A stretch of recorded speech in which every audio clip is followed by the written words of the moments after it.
Now the teachers of the law and the chief priests, they wanted to get rid of Jesus, but they were afraid of the crowds. And then Satan entered into Judas Iscariot, one of the 12 disciples of Jesus, and Judas went to the chief priests in order to betray Jesus for money. And they offered Judas 30 silver coins. Judas accepted, and they were delighted to give him the money. And after that, Judas looked for an opportunity when he could turn Jesus over to them apart from the crowds. Now, it was the day on which the Passover lamb was to be sacrificed, and Jesus sent John and Peter into the city to make preparations for them to eat the Passover meal. He told them that they would find a man carrying a water jar. They were to follow the man into a house and ask or tell the owner of that house that the teacher desired to celebrate the Passover meal at the house. And they made the preparations, they went and made the preparations for the Passover meal. Now, prior to the meal, Jesus took a towel and he took a bowl or a basin of water and he washed his disciples' feet, and then he dried their feet, and he said, "Do you understand what I have done for you?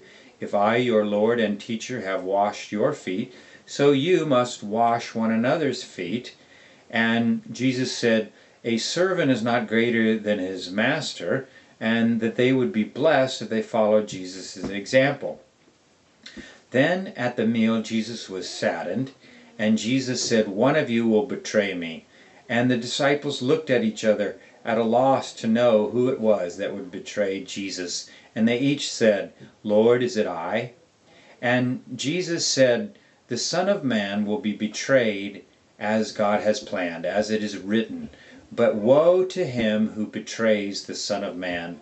And when Judas said, "Is it I?" Jesus said, "Yes, Judas, it is you." And Satan entered into Judas, and Jesus said, "Judas, what you're about to do quickly."